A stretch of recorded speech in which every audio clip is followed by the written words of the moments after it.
Eu já vou dar bom dia para ele, está aqui com a gente, o senador Sérgio Moro. Senador, seja muito bem-vindo aqui à Jovem Pan Maringá mais uma vez. Bom dia, Paulo. Um prazer estar aqui. Carioca, Daniel, Kim, Regiane, Rigon, Tupã. Um grande prazer estar falando aqui com todo mundo de Maringá e região. Fui surpreendido com esse frio de Maringá, né? Não foi eu que trouxe não, porque eu cheguei ontem à noite e já estava. Vou fazer aqui o meu álibi. Mas um grande prazer estar aqui presente, tendo condições de falar. Ontem foi um dia especial, mas por outros motivos para mim, porque a gente impôs uma série de derrotas lá ao governo federal no Congresso Nacional. A saidinha. 7 horas e 4 minutos. Repita. 7 e 4, hoje 29 de maio de 2024, nós já estamos no ar.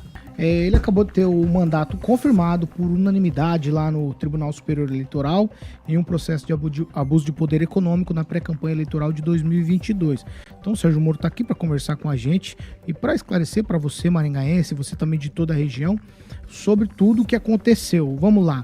Ô senador, agora dá para dizer que o senhor está pós-graduado já em política brasileira? Porque muita gente disse naquele compasso do senhor trocar de domicílio, né, aquela situação toda, falava, ele é novato ainda na política, vai aprender. Dá para dizer que está pós-graduado agora, depois de tudo isso aí, dá para começar o trabalho do mandato sem intercorrências? Ou o senhor ainda acha que pode vir alguma coisa, tanto da direita como da esquerda, como foi nesse último processo? Vai prosseguir sem perseguições? Qual que é a percepção do senhor tateando esse mundo político brasileiro? Olha, na verdade a gente também nunca parou de focar no mandato, né? De fazer as realizações, fazer oposição ao governo, mas também apresentar nossos projetos, defender e aprovar. A gente aprovou vários, inclusive lá no Senado Federal, que estão tramitando na Câmara.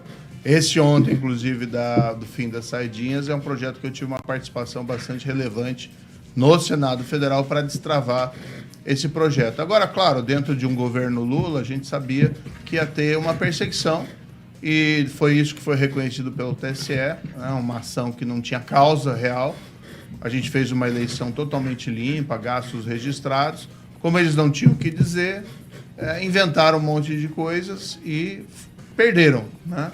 Não deveria acontecer assim, porque a gente tem que respeitar a soberania popular. Foram quase 2 milhões aí de votos de paranaenses. Infelizmente, a gente teve que enfrentar essa aprovação, mas ela acabou. Eu até ouvi, Paulo, de uma pessoa que me disse o seguinte: olha, você não usou caixa 2 na campanha, os gastos foram todos registrados, e aí eles inventaram essa tese maluca de abuso de poder, no fundo, inflando gastos que nós tivemos, porque nossa candidatura não teve nada de extraordinária em matéria de gastos. Mas dá tranquilidade para mim, né, para que eu possa exercer o meu mandato sem essa perseguição implacável.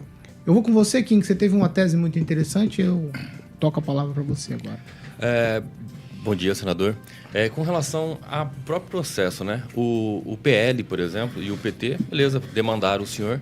E aí, o que fica mais surpreso, para mim, pelo menos, é a questão do PL, né?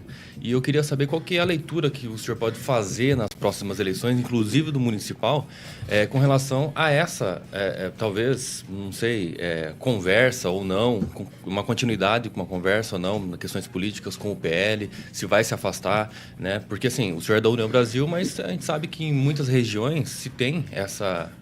pode ser que tenha ali uma aliança entre os partidos, e eu queria saber do senhor com relação ao próprio PL. Porque o senhor, na verdade, até no segundo turno das eleições presidenciais, acabou manifestando apoio ao próprio Bolsonaro. E isso me surpreendeu. Eu, como, por exemplo, apoiador na época do Bolsonaro, hoje eu percebo assim, por que o PL quis fazer isso? Qual que é a leitura geral, ampla do Estado que o senhor tem com essa possível perseguição do próprio PL contra o senhor? Olha, essa é uma questão muito pertinente. O que ocorre é o seguinte: eu ganhei a eleição aqui para o Senado de maneira independente. Eu não era nem o candidato do Lula, por evidente, e não era o candidato também do Bolsonaro, que tinha ali a sua preferência. Também não era o candidato do governador. Então foi uma candidatura no voto de opinião, foi difícil, foi disputada, mas eu ganhei. Mas eu havia assumido o compromisso com o eleitor paranaense de apoiar o Bolsonaro no segundo turno. E é também aquilo que eu acreditava com uma melhor opção do que o Lula. Eu tenho minhas divergências, né, com o ex-presidente Bolsonaro, mas coloquei isso de lado porque entendia que esse era o melhor caminho e também era o desejo do eleitor paranaense. A ação me surpreendeu, do PT não. A gente sabia que eles iam não vão me deixar em paz durante esse mandato. Espero que tenham aprendido a lição agora, né, por conta desse 7-0 lá no TSE. Mas do PL, o que nós vimos foi uma iniciativa de 2 lideranças locais, né, que foi lá o Fernando Jacobo e o Paulo Martins, que foram maus perdedores e quiseram ser oportunistas. E a lógica deles era a seguinte: olha, já que a gente vai ter essa perseguição, já que está uma indisposição contra mim, né, pelo clima político, vamos entrar nessa onda e vamos aproveitar. Quebraram a cara, porque, inclusive, a gente tem uma boa relação, excelente relação com o PL do Senado Federal, com apoio lá expresso dos senadores, e o próprio ex-presidente Bolsonaro fez, de fato, um movimento para que eles desistissem da ação. Eles insistiram, veja, desobedecendo a orientação da própria liderança, e que acabaram quebrando a cara. Agora, também não vou ficar voltando nesse assunto dessas 2 lideranças, né? Falei agora no começo e tal. Citei agora porque você me perguntou e eu não quero também gerar a impressão que todas as lideranças estaduais estariam envolvidos. São essas 2, quebraram a cara. Espero que tenha um pouco mais de humildade agora no futuro. Fernando Tupan. Moro, eu vou direto. Eu gosto de saber de eleição, essas coisas. Agora passou o momento e agora temos as eleições municipais e depois eleições estaduais. Na 26 você é cotado, é um dos nomes citados, com outros ali, Alexandre Cury, Beto Preto, várias pessoas. E você, a partir de agora, vai começar a construir bastante, apoiar candidaturas do União Brasil aqui no Paraná, ou vai se manter o mesmo? Por exemplo, que lá em Curitiba você já conversou com o Neyley Prevot ali e existe uma conversa que a Rosângela Moro pode estar na chapa junto com ele e tudo. Gostaria que você me confirmasse isso, se você vai entrar aqui na candidatura do Carmen Maringá para enfrentar as forças da direita que viraram esquerda e que a gente nunca sabe o posicionamento deles. Então, é isso que eu gostaria de saber. Como vai ser o Moro daqui para frente na eleição municipal, que de um lado pode ter o governador Ratinho Júnior e de outro você, assim? Tupã, como teve esse processo, isso acabou me consumindo muito tempo, além dos projetos lá no Senado, eu fiquei um pouco distante da eleição municipal. Superado isso, eu vou começar a me envolver mais. Agora, meu interesse principal são 2. Primeiro, a gente tem que fortalecer o nosso partido, né, que é a União Brasil, mas também a gente tem que ter bons candidatos nas cidades. Nas cidades que a gente conseguir construir as 2 coisas juntas, ótimo, né? Vamos trabalhar dessa forma, porque a gente tem um dever aí em relação ao eleitor paranaense.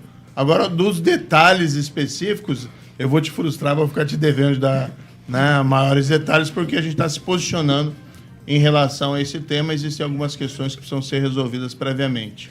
Mas há, sim... Com relação a Rosângela, daí? Olha, a minha esposa, ela transferiu o domicílio aqui para o Paraná, que é uma coisa natural, porque a família dela está aqui. Ela continua representando São Paulo, ela foi eleita por São Paulo, ela tem um dever ali com os paulistas. Para tanto, nós não temos uma avaliação ainda se ela vai ser ou não candidata a algo aqui esse ano no Paraná. O foco, na verdade, dela está sendo o mandato, né? Ela está, inclusive, lá muito envolvida. Foi até noticiado esses dias, na formação de uma frente parlamentar na área da saúde, ali no Congresso Nacional, porque o que a gente vê são muitas iniciativas, às vezes no mesmo caminho, mas iniciativas que não se juntam, projetos que são repetidos, bons projetos, mas muitas vezes sem que haja uma estruturação de uma frente efetiva de defesa da saúde. Então, ela está focada nisso, lá no mandato dela. É uma questão também, que eu vou ter que ter a humildade necessária, dizer, depende mais dela do que eu, né? Ela que tem que ser indagada se vai ser candidata ou não vai ser candidata, porque somos só casados, mas eu não mando nela. Ângelo Rigon. Senador, o senhor se formou pelo bloco, lá no Bloco de Direito da UEM, que está caindo aos pedaços. Eu não sei se o senhor colaborou ou não com a vaquinha que os formandos lá, juízes, promotores que se formaram lá, tiveram que fazer, porque o Estado não fez a parte dele. Quem devia reformar é o Estado. Agora o Estado quer privatizar, terceirizar a educação. O senhor, segundo a Raquel Landim ontem, pretende sair candidato a governador aqui em 2026. O senhor mudaria alguma coisa nessa relação entre governo do Estado e educação? Primeiro, quero elogiar a iniciativa aí dos ex-alunos da UEM, que fizeram essa medida, encabeçada pelo professor Alaércio Cardoso, que foi, inclusive, nome de turma nosso, na época que me formei, é uma pessoa muito bacana. Cidadão benemérito agora de Maringá. É? Recebeu semana passada. Olha só, que beleza, merecida. Eu vou dizer que eu tentei, com as minhas emendas parlamentares, fazer uma destinação ali para a Universidade Estadual de Maringá, porque nós temos recursos significativos até de emendas parlamentares. O dinheiro, evidentemente, não é nosso. Eu destinei valores aqui para Maringá até substanciais, principalmente na área da saúde, como, por exemplo, a Prefeitura Municipal, para o Fundo de Saúde Municipal, destinei para Santa Casa, destinei aqui para Sarandi também, para a região, mas não consegui, por questões burocráticas, né, por questões de acerto da legislação, não estou culpando aqui o UEM, evidentemente, mas não consegui destinar dinheiro para obras ali na Universidade Estadual de Maringá, que é uma pena. Esse ano eu quero estudar isso um pouco mais a fundo para ver se a gente consegue encontrar algum caminho, já que tem esses recursos, na verdade, não são meus, estou fazendo meu dever como parlamentar, mas tentar usar isso também para dar uma melhorada ali na estruturação da UEM. Olha, em relação ao governo do Estado, meu foco é o mandato do Senado, né? Então tem muita especulação. Eu creio que se eu fizer um bom trabalho no Senado, naquilo que eu defendo, de oposição ao governo que está indo para um caminho errado, e do outro lado com os meus próprios projetos, resultados naturais devem aparecer, mas eu não estou empenhado numa campanha específica para algum outro cargo no presente momento. Em relação a essa questão da educação, de como fazer, de como não fazer, eu sou bastante pragmático nesse assunto. Eu entendo assim, importa o que funciona. Tem aquela famosa frase, inclusive, do Deng Xiaoping, não importa a cor do gato desde que ele pegue o rato. A minha ideia é isso. Então, tem que analisar esses modelos para ver se eles funcionam ou não funcionam. É claro que nós não temos uma privatização da educação pública e nem pode haver uma privatização da educação pública em larga escala. Isso é algo que tem que ser providenciado pelo governo. Agora, se existir alguma possibilidade de misturar modelos para ser mais eficientes, vamos ver como isso funciona. Só para constar aqui, o senador, eu li ontem ou anteontem na coluna no Globo, dizendo que o senhor teria pedido, vou colocar assim para que o senhor responda, para que o seu nome fosse incluído também nas pesquisas para o governo do Paraná. Isso é verdadeiro ou... Não, isso é meio fofoquinha, né? Então, Entendi. O que acontece? Sai essas notinhas e tal.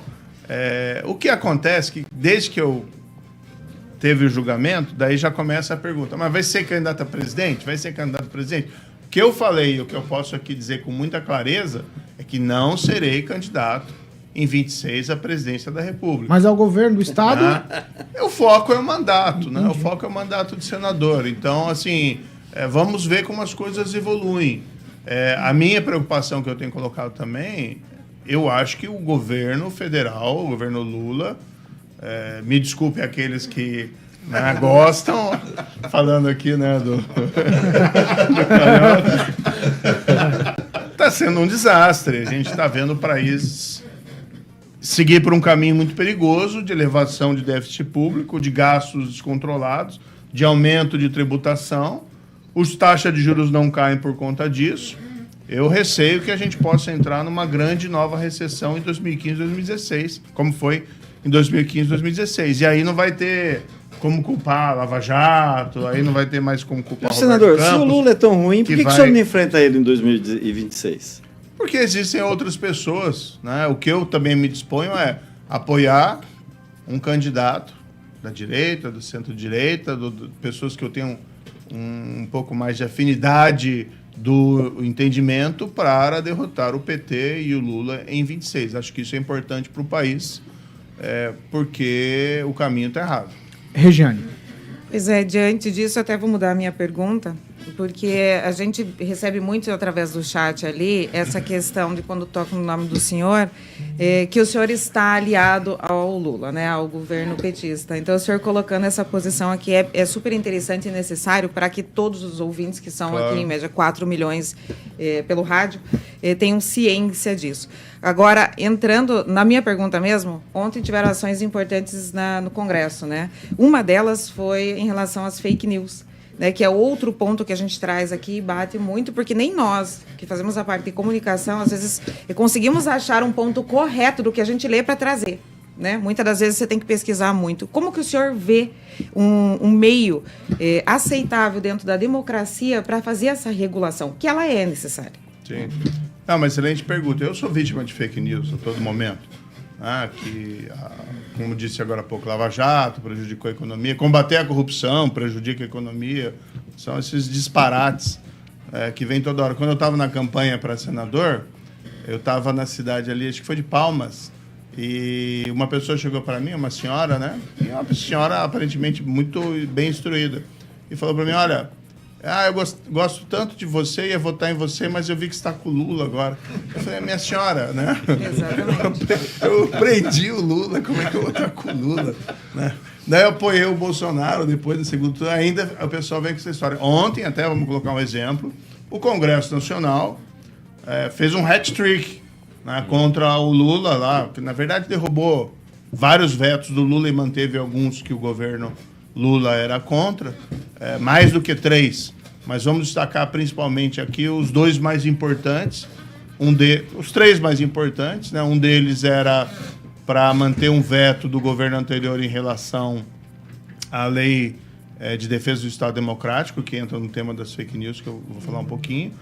O Lula tinha vetado o fim das saidinhas dos presos, né? O Congresso derrubou, e ainda uma disposição ali da lei orçamentária que impedia que o governo financiasse algumas práticas que havia uma discordância ali da base da oposição, como, por exemplo, a interrupção da gravidez voluntária, da gravidez da prática de aborto ali na rede pública.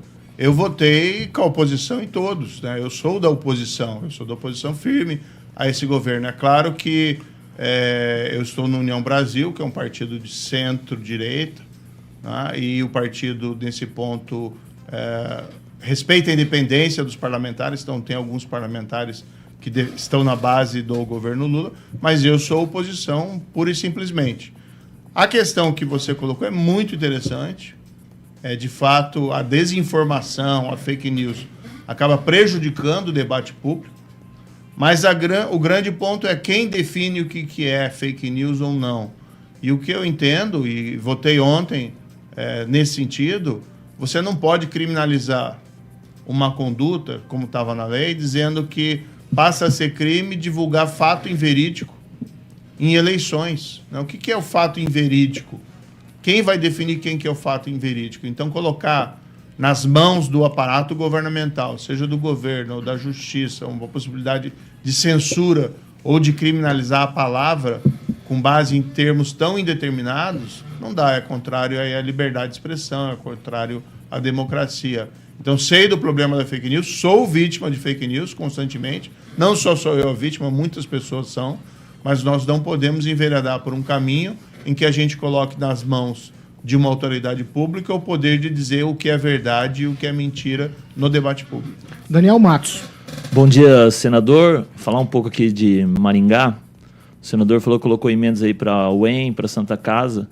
São algumas perguntas que acho que em uma só consegue resumir bem, né? Uma outra afirmação, o vereador do partido do senador ontem, do União Brasil, Paulo Biazon, fez uma denúncia grave dizendo que tem um CEMEI aqui em Maringá que há 6 anos não tem vidro na sala de aula. Existe emenda para Maringá, senador? O senhor colocou quantos para a Prefeitura de Maringá para ajudar a administração do prefeito Ulisses Maia? E se a União Brasil, ao qual esse vereador é oposição hoje ao prefeito Ulisses Maia, hoje a gente pode cravar a União Brasil em Maringá vai ter candidato ou não vai ter candidato? Veja, eu, nesse ponto da distribuição das emendas, o que me interessa principalmente são bons projetos.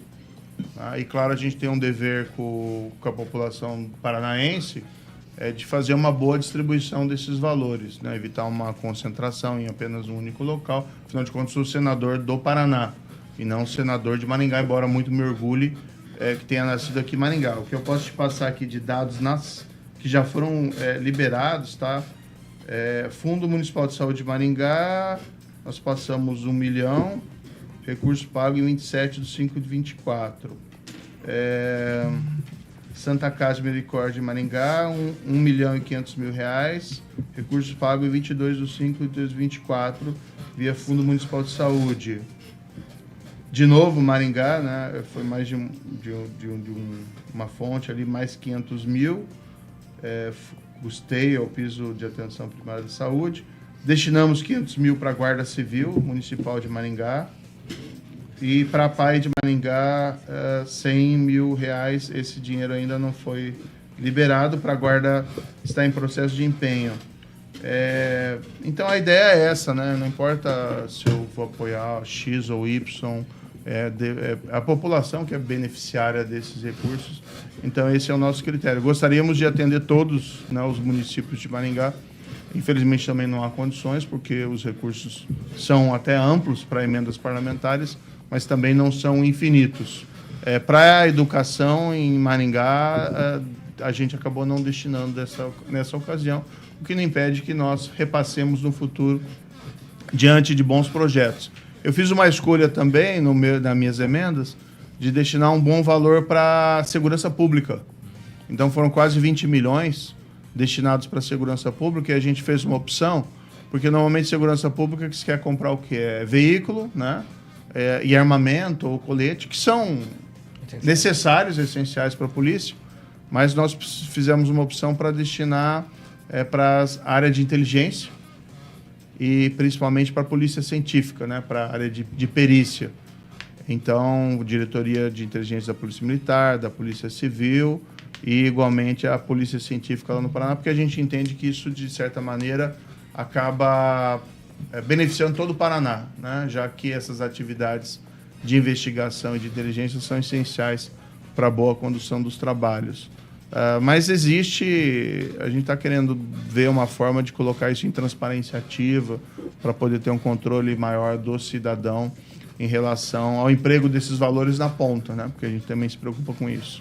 Ô Paulo, só para ele terminar, o União Brasil aqui em Maringá, senador, o senhor fez 77 mil votos, é um peso considerável na eleição municipal. O União Brasil aqui vai ter candidato ou ainda é cedo para falar? Olha, como eu disse aqui ao Tupã, eu fiquei um pouco afastado desse processo. Estou agora me envolvendo nesse processo das eleições municipais e o que nos interessa é fortalecer o partido e ter bons candidatos. Em relação aos detalhes, eu vou pedir mais uma vez desculpa, não só a você, mas também ao nosso ouvinte, que o posicionamento vai vir no momento oportuno. Mas da tradução Da presidente, da futura presidente. Como? Da futura presidente do partido regional. Mudando, Não, mas aí ele falou que a tradução é que vai fortalecer Mas o partido. o Rigon tá dizendo que vai mudar a provisória aqui. Não, mas pera aí. Tô falando Pera aí, Não. deixa eu ajudar aqui vocês. Ó, vamos lá. Depois nós vamos fazer mais rodadas no segundo bloco, mas eu vou dar pro Fernando Tupã, porque o Tupã tem um acordo com o Edivaldo Magro. Então, Tupã, vou deixar você fazer a tua segunda já nesse primeiro bloco. Vai. Vou ficar meia hora longe de vocês aqui. Chaboca vai gostar, né, Chaboca? Vai, Devagar a gente vai até se posicionando. Existem alguns locais nos quais a gente já se definiu. Por exemplo, aqui na região, uma das cidades que a gente tem uma definição muito clara é Apucarana, que a União Brasil tem o Rodolfo Mota como candidato, pré-candidato, né? E eu devo apoiá-lo ali nas eleições municipais. Mas pode ser também de outros partidos. Tem, por exemplo, não aqui na região, um pouco distante, lá em Antônio Pedron e Francisco Beltrão, que, embora não esteja no União Brasil, pretendo apoiar. Aquilo que eu disse, eu quero bons candidatos.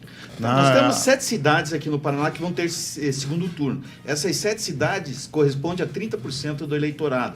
Talvez um pouquinho mais, alguma coisa. Por exemplo, o União Brasil tem candidato forte. Curitiba, com o Neyley Prevot, que ontem teve uma pesquisa mostrando que o Neyley Prevot está tecnicamente empatado com o Eduardo Pimentel na primeira. Aqui em Maringá tem o do Carmo, que é do teu partido. Em Londrina tem o Jairo Tamura e tem o Geraldo Mendes em São José dos Pinhais. Para você, se você tem essa pretensão eleitoral, então você tem que pensar em alguma coisa para você já começar a criar a base, que esse é fortalecimento do partido. Seria isso, né? Não, certamente existe a preocupação com fazer base e fazer o partido. Também existe a preocupação em atender a população com bons candidatos. Então, isso tem que ser avaliado caso a caso. Você já sentou com algum deles para conversar ou não? A gente está se debruçando agora, né, sobre as eleições municipais. O foco estava, infelizmente, tinha essa faca no meu pescoço, né, que é essa perseguição do PT. Mas o PL foi o autor também. Vamos lembrar que o PL foi o autor desse processo que o senador já falou. Não, eu até indiquei quem foram as pessoas dentro do PL que fizeram isso. Mas não posso dizer que isso foi uma iniciativa do PL, de parte do PL, porque nós temos até o apoio da bancada.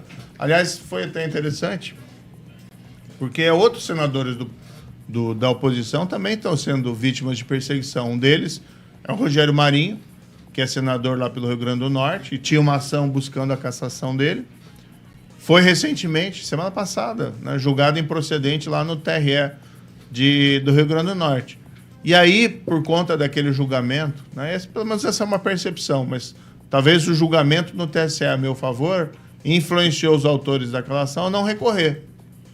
Eles não recorreram. E eu espero que, na verdade, esse julgamento do TSE, embora ele tenha, né, garantido esse voto dos 2 milhões de paranaenses e me beneficiado diretamente, espero, quem sabe, seja também um divisor de águas para que nós possamos exercer a política com mais tranquilidade.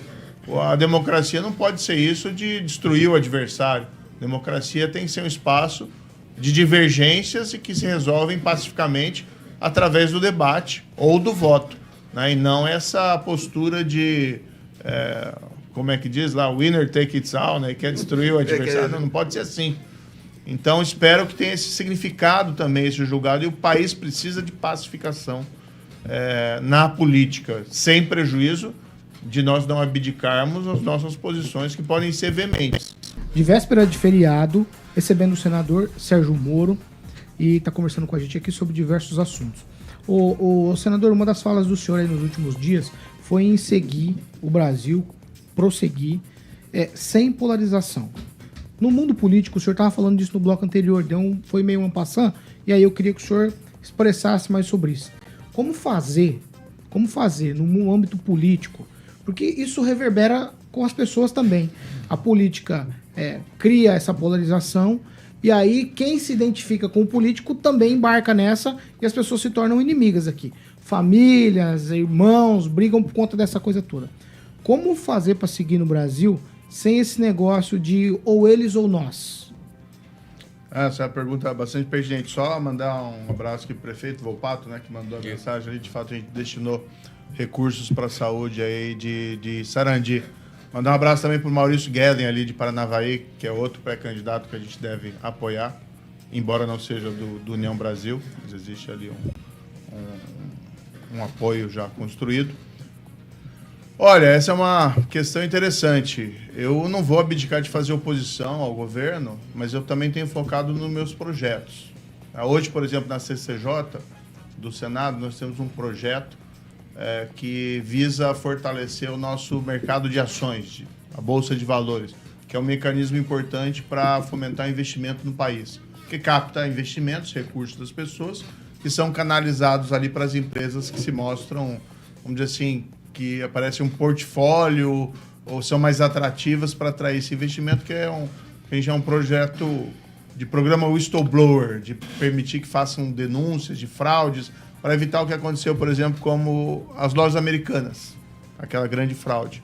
Tem um projeto que eu estou relatando também na CCJ, que veja que interessante, é um projeto de lei que foi apresentado pelo então senador Flávio Dino, que é para limitar a audiência de custódia. A audiência de custódia, quando uma pessoa é presa em flagrante, criminoso, ela é levada ao juiz, o juiz decide se ela fica presa ou não. Infelizmente, tem havido muitas solturas indevidas. Em geral,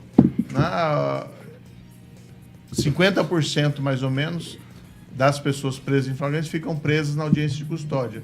Tem casos que são liberados porque não tem a necessidade, mas tem pontualmente alguns casos que, havendo necessidade de ficar presa, são liberadas.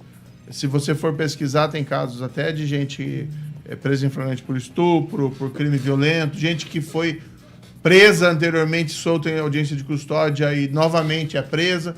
Então, a ideia ali é fazer critérios para evitar essas solturas indevidas. Foi um projeto, hoje ministro, né, mas do senador Flávio Dino, mas é um projeto que é positivo. Nós vamos tentar aprimorá-lo e eu vou relatar. Então, mesmo dentro da polarização, é possível encontrar, às vezes, algumas convergências em relação a alguns pontos. Não vou deixar de fazer isso, porque veio o projeto de alguém que estava dentro do outro espectro político. Então, nós temos que fazer oposição, mas diminuir um pouquinho a temperatura, a meu ver, e evitar, muitas vezes, também ofensas pessoais que acabam impedindo que a gente consiga encontrar pontos comuns dentro que é natural de uma democracia. Regiane. Bom, dentro do pacote de combate à criminalidade, a gente tem um outro assunto aqui, que é o consumo de drogas, né? O liberar, o fracionar, eu não sei como é que a gente pode colocar a quantidade de droga que a pessoa poderá consumir. Acho que ali entra apenas a maconha, né? Assim, eu não consigo entender como uma coisa não caminha com a outra, né? No meu entendimento, você liberar, você também libera e aumenta a criminalidade, porque quem irá fiscalizar a quantidade, de onde vem o produto, e tem uma série de fatores que a gente sempre questiona aqui. Como o senhor vê essa situação? De modo geral, libera, não libera, né? Isso seria, assim, no meu entendimento, mais uma vez, um aumento descontrolado da criminalidade no país. Não, eu sou contra a liberação das drogas. Inclusive, teve a PEC antidrogas no Senado, que foi aprovada. Eu ajudei um pouco na redação. Havia um certo receio de que o Supremo Tribunal Federal, no julgamento de um caso concreto, pudesse liberar, como alguns ministros sinalizaram, a posse de droga para consumo individual. E aí tinha uma discussão, seria só maconha ou seria outras coisas. Isso gerou muita polêmica. Depois começou a haver uma discussão em cima... Bem, então vamos fixar um critério, sei lá, 20, 30 gramas, 60 gramas. Abaixo disso é consumo, acima disso é traficante. Nós também fomos contra esse critério, que, a meu ver, é um pouco arbitrário, dentro ali da PEC antidrogas. Então, foi aprovado no Senado, está na Câmara. Eu espero que a Câmara dê andamento, que às vezes é engraçado. Eu ouço muita crítica, às vezes vem de deputados sobre o Senado, porque o Senado não faz algo. Aí, quando o Senado faz, está lá na Câmara parado. A PEC antidrogas, a PEC que limita as decisões monocráticas do Supremo Tribunal Federal. A minha avaliação é mais ou menos o seguinte: o mercado de drogas é dominado pelo crime organizado. Não tem o traficante individual que faz um negócio próprio. Não, né? Tem uma cadeia de fornecimento. Então, qualquer discussão sobre a liberação de drogas teria que partir pela criação de um mercado legal, controlado pelo Estado, talvez, né? E não dizer simplesmente que o indivíduo com 60 gramas, aquilo não vai ser mais crime. Porque você vai fortalecer o crime organizado na prática. Exato. Apenas. Você vai favorecer o distribuidor varejista. E por que a quantidade de droga não dá para levar em conta? Então, ninguém sai na rua, sei lá, com 1 quilo de cocaína para vender. Sai com pequenas quantidades. Vamos supor que a pessoa tem uma série de pequenas quantidades, vendeu várias, pega só o final com uma pequena quantidade e aí vai ignorar o que ela vendeu antes. Então, é uma discussão muito complexa. Eu sou contra a liberação, mas se fosse caminhar para uma liberação, não pode ser dessa forma, como estava sendo feito. O Senado deu uma resposta, e aqui tem que elogiar, né? Uma pessoa que tem sido muito criticada, mas nesse ponto teve a coragem de pautar, que foi o senador Rodrigo Pacheco. Pautou lá a PEC antidrogas, foi aprovada. Agora a Câmara tem que aprovar também e fazer a sua parte. Não adianta ficar apontando o dedo para o Senado, né? Criticando o Senado, e daí quando você vai ver na prática também não dão andamento aquilo sim que é importante para a população. Mas eu sou absolutamente contra, Regiane. Ângelo Rigon. O pessoal está pegando o pé do senhor há algum tempo, porque o senhor falou, até foi antes da eleição, o senhor falou que queria ser líder da oposição ao presidente Lula, se o Lula fosse eleito. Isso foi em 2022. E agora o senhor falou, depois do julgamento, não, eu sempre fui oposição e serei oposição ao Lula. Aí estão pegando no pé. O senhor foi oposição também enquanto juiz ao Lula? Não, de forma nenhuma. Como juiz eu fiz o meu trabalho. Infelizmente era um governo dominado do PT pela corrupção e esses casos apareceram, nós aplicamos a lei. Hoje tem um revisionismo político em cima desses casos, né, que é natural, porque tem um presidente Lula, e a gente viu um desmonte, né, dos sistemas de prevenção e combate à corrupção desde o início desse governo. Mas, na época, não, eu fazia meu trabalho. Tanto assim que pessoas também da oposição ao governo naquela época, como o Eduardo Cunha, ou o governador lá do Rio de Janeiro, que não era bem oposição, mas era de outro espectro político, o Sérgio Cabral, foram todos presos, condenados, porque se entendeu, né, até em segunda instância, que havia o crime de corrupção. Tá, mas o partido ao qual o senhor pertence tem 3 ministros desse governo que o senhor falou que é presidido por uma pessoa que comandou a corrupção no país. O senhor pretende permanecer no partido ou cair fora quando abrir a janela? Não, pretendo permanecer no partido, fortalecer. O partido tem dado independência para os seus membros se posicionarem da forma como entendem. Eu acho relevante, porque se tem ali pessoas que querem apoiar o governo, paciência, eu discordo, mas eu respeito, mas eu serei oposição a esse governo. E não é para uma questão pessoal, é uma questão que nós estamos vendo um desmonte da governança, um desmonte da economia. Não sei onde que vai chegar esse governo com essas políticas, a meu ver, equivocadas, querendo fazer ajuste fiscal em cima do cidadão brasileiro. Eu, por exemplo, votei agora contra essa criação, a volta do DPVAT. Me pareceu um absurdo. Mais um tributo em cima das costas do contribuinte brasileiro, assim como outras medidas aí em andamento. O que a gente só vê do governo é isso: aumento de tributo, aumento de gasto público e sem reverter em benefícios materiais para a população. Kim? Senador, no mesmo caminho aqui, com relação à Lava Jato, todo esse trabalho que foi feito, né, lutando aí contra a corrupção. E aí o Supremo Tribunal Federal nos transmite a mensagem de que não existe segurança jurídica nesse país. Então, as coisas começam a ser revistas de forma política, e aí com canetada, por exemplo, Dias Toffoli, né, que anulou os atos praticados contra o Marcelo Odebrecht na semana passada, sobre a Lava Jato. Qual é a mensagem do senhor, que o senhor participou diretamente da Lava Jato? Qual que é a mensagem que o senhor pode transmitir hoje para os nossos ouvintes e para a população em geral, que o crime não compensa? Político tem que pagar se ele for realmente corrupto. A luta contra a corrupção vai retornar. Hoje a gente vive um momento de ressaca por conta do clima político.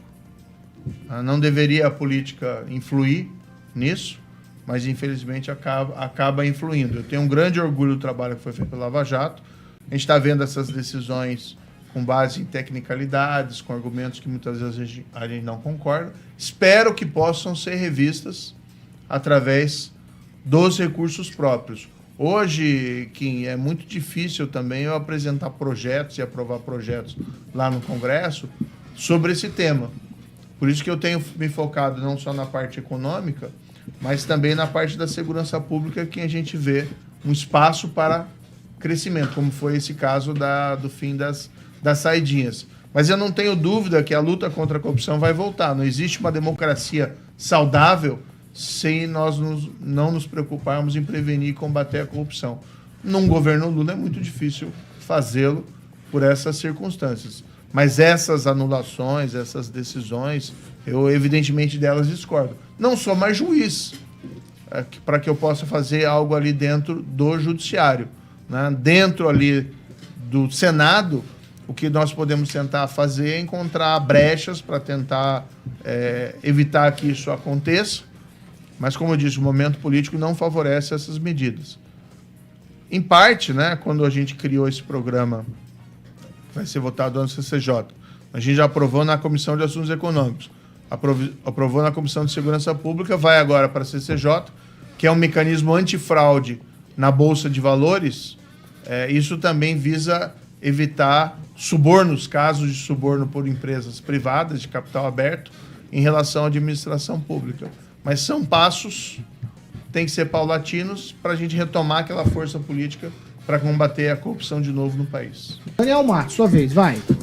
Senador, muito se falou em dezembro, né, quando o senador teve lá a indicação do Flávio Dino pro STF. O senador ainda não declarou o voto, se votou nele ou não votou, acho que passado agora 6 meses. É possível falar que o senador votou na indicação do Flávio Dino? E se o senhor, como oposição, acha que ele foi uma boa indicação ao STF? Isso é engraçado, porque tem muito mal entendido nisso aí. É que tem a foto, né, Moro? Não, deixa ele responder, Tupã. Então, aí, vamos explicar. Aquilo que a gente falou da polarização, né? Então, pode ser adversário, pode fazer oposição, mas a gente não pode levar essas questões para um nível pessoal. Eu passei ali na mesa e o ministro, agora ministro, né? Ele me falou assim, olha, e meus embargos de declaração? Eu não entendi o que ele estava falando, né? Daí ele me puxou e cochichou, né? Ali. Não, quero saber se vai votar em mim.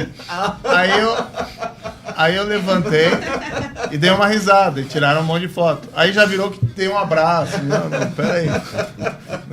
Na verdade, ele me puxou e cochichou pedindo voto. Agora, eu votei contra a indicação do Lula, que foi o ministro Cristiano Zanin, que foi aprovado sem meu voto. Em relação ao Flávio Dino, pelo momento político, por essa polarização exacerbada, eu optei por manter em sigilo o meu voto. Agora, o que eu posso dizer para o meu eleitor do Paraná, né, que eu tomei a decisão certa nessa votação e decidi de acordo com aquilo que eu tenho me portado perante o eleitor. Mas eu vou preservar o sigilo em relação a essa votação. Mas não tenho esse relacionamento pessoal ao ponto de abraçar, né, o ministro. Tendo ele sido aprovado, espero que faça uma boa gestão, que é o que nós queremos dos ministros do Supremo Tribunal Federal. É ainda muito cedo para fazer essa avaliação. Mas não teve nada de aí, claro, o pessoal explora nas redes, como se alguma imagem fizesse uma diferença em relação ao seu histórico. Hoje ele não está mais dentro do governo. Na época que ele estava no governo, eu era crítico à gestão e era oposição ao governo. Inclusive, ele foi até o próprio Senado e eu questionei, né, em relação à política de segurança pública. Mas veja, agora ele tem esse projeto, que é um projeto positivo, para restringir soltura de criminosos na audiência de custódia, estabelecer critérios. E eu não tenho nenhum problema em relatar, desde que a gente busque um resultado que atenda a população. Não importa aí um pouco, como mais uma vez, né, a cor do gato, desde que pegue o rato. O que interessa para a população? Que o criminoso perigoso, preso em flagrante, não seja solto na audiência de custódia. Esse é o objetivo do projeto. 7 horas e 58 minutos. Repita. 7h58, nós estamos recebendo o senador Sérgio Moro. Agora eu vou dar espaço para o senador conversar com a nossa audiência. Fica à vontade se o senhor quiser trazer algum recado aqui para o nosso ouvinte do interior do Paraná. Cobertura e alcance para 4 milhões de ouvintes. Nosso maior canal do YouTube aqui, também do interior de veículo de comunicação. Fica à vontade, senador. Eu vou agradecer mais uma vez, Paulo, a oportunidade de estar aqui falando na rádio, não só para Maringá, mas com todo esse alcance, né, internet, região metropolitana, 4 milhões aí de ouvintes, e eu tenho feito isso, eu tenho circulado no estado do Paraná, viajei muito ano passado, esse ano fiquei um pouco retido em Brasília por conta dessa faca no pescoço, que agora foi retirada, mas eu pretendo voltar, né, e circular com frequência pelo interior para a gente poder ouvir o cidadão e poder atendê-lo da melhor forma possível lá no Senado. Agora, não caia em fake news, não caia em mentiras sobre o que a gente está fazendo lá. O que a gente quer fazer, minha postura no mandato de senador vai ser oposição ao governo Lula, que a gente discorda das políticas que eles estão adotando, né? Não é uma questão pessoal nem nada, mas o caminho para o país está errado e a gente já está vendo os reflexos na economia com essa taxa de juros altos que impacta o nosso crescimento econômico, com assalto ao bolso do contribuinte, com um aumento de tributo que eu tenho votado sistematicamente contra lá no Congresso Nacional, mas a gente também quer ter as nossas realizações, aprovar os nossos projetos lá no Congresso Nacional. E eu tenho tido um foco, nesse momento específico, nesses projetos, na área da segurança pública, que é uma grande demanda da população brasileira, e eu entendo que nós precisamos sim endurecer a legislação penal, processual penal. Não é uma questão de populismo, mas os níveis de criminalidade do Brasil são absurdos. A pessoa fica intranquila de sair na rua, de mandar o filho para a escola, e isso não pode ser. Sem prejuízo da gente estar sempre atento a essas outras questões, educação, saúde, que são também fundamentalmente importantes para a nossa população. Então, queria aqui mandar, né, um recado, confie, né, nesse que vos fala, porque a gente está lá para servir a população e não para ser servido. Olha lá, hoje tem feijoada, o João Steca tá ali, ó, acabei de falar nele, o proprietário lá do Pimenta Biquinho falou que hoje tem feijoada, estarei com o meu querido Mourinho, almoçando feliz da vida, certo, Paulinho? Certo. E o Moro que vai pagar a conta. não sei. Isso eu não sei. Você tá Eu tô convidado. chamando- Que era um convite para... Isso aí não é convite. Eu tô chamando o Moro, mas quem paga é o Isso Moro. é um convite meio mandrake. O Moro é meu parça. 8 horas, 1 Bom, minuto. repita. 8 e 1. Tchau, Ângelo Rigon. Tchau, acho que devia ter um bolinho hoje que vai comemorar, afinal de contas, hoje faz 1.496 dias que eu deixou do Ministério da Justiça. Em abril, 24 de abril, fez 4 anos, e o senhor saiu atirando, falando que o ex-presidente Bolsonaro cometeu crimes de responsabilidade. O brasileiro tem memória curta, então acho que é importante fazer esse registro.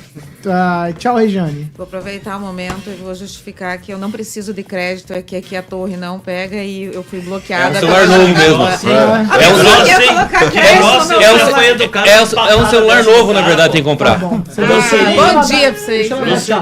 Deixa ela dar tchau. Deu tchau já, Deu Ângelo? tchau, bom dia. Tá Obrigada, senador. Tchau, Daniel Matos. Tchau, Paulo Caetano. O senador, o pessoal de Inajá, em nome do vereador Didi, também mandou mensagem agradecendo que estiveram lá em Brasília e o senhor contemplou eles com um veículo novo e a reforma do CRAS da cidade de Inajá. Quem? Didi? Didi. Didi, grande Didi. Tchau, Kim Rafael. Tchau, Paulo Caetano. Obrigado, senador, por ter vindo. E até terça-feira, né? Até quando? Que terça? Você vem amanhã. Que terça? Vem Não, mas cá, segunda-feira é paz. meu dia de folga da escala. Já né? quer quinta, sexta e Mas hoje não é Amanhã sexta? você tá Que eu aí. sei amanhã Não, você já tá é de sexta, volta. né? Não. Que eu sei amanhã você tá de volta. Amanhã é que eu sei feriado. também. Não tô sabendo. Tchau, Fernando Tupan. Tchau, Paulo Caetano. Tchau, bancada. Tchau, Moro. Moro, você tem que cuidar quando você for falar dessa menina. É amiga da Janja aqui, ó. Lá de União da Vitória. É minha vizinha, Janja. Por enquanto não é crime isso, né? Sou de União da Vitória, porém Janja nunca mais voltou à União da Vitória, né? Então, Não sei. É. Eu nunca tive lá em União da Tá no Vitória. Código Penal? É algum artigo do Código Penal? não deveria fazer uma visita, né? Pelo menos aos conterrâneos, entendi. né? Deixa É o eu- mínimo. Ah, é? O senador tá aqui e Não, vocês volta estão sempre a criando Maringá. caso. Rigon, eu vou contar uma fofoca pra você. Lá vem. O pai da Janja morreu recentemente lá no Mackenzie, ali em Curitiba, o antigo hospital evangélico. Ela não apareceu lá, segundo as enfermeiras. Eu conheço vocês vão brigar uma pessoa agora? que morreu gente da família e o juiz não liberou pra ir. Normal. Nossa, gente, vocês vão criar caso no final. Tô na minha, tô quietinho aqui. Véspera Vocês de estão feriado. muito- Amanhã é Corpus Não, Christi. parou. Deixa eu agradecer aqui a presença do senador. Ó, e eu preciso falar isso. A gente já discutiu isso aqui, senador, algumas vezes. Na história dessa emissora, 29 anos, o senhor é o parlamentar do Senado que mais veio aqui. Presente, Que mais aceitou os nossos convites de estar presente aqui. Isso é muito significativo para nossa audiência. Porque, de fato, já chamamos outros parlamentares do Senado e, assim, tivemos negativas muitas, né? Alguns deles nem aqui pelo interior do Paraná circulam. E aí o senhor faz essa diferença e por isso a gente quer agradecer aqui já a presença do senhor aqui no dia de hoje com a gente. Muito obrigado e obrigado. Obrigado. No fundo, a gente também utiliza, Paulo, isso para uma prestação de contas, né? A gente tem que falar o que está fazendo, ouvir críticas, né? A gente ouviu aqui até o Rigon vivendo no passado, mas não fui eu lá que decidiu sobre a liberação ou não, porque eu era ministro da Justiça, não era mais juiz naquela época. Nem citei seu nome. E agora eu tenho saído do governo Bolsonaro, apoiei ali contra o Lula, porque entendia que era melhor. Mas a gente quer olhar para o presente e olhar o futuro. E essa presença na rádio aqui, no fundo, muito me honra o convite. E acho que é um pouco meu dever também aceitar para poder falar para o nosso paranaense o que a gente está fazendo e prestar contas do mandato.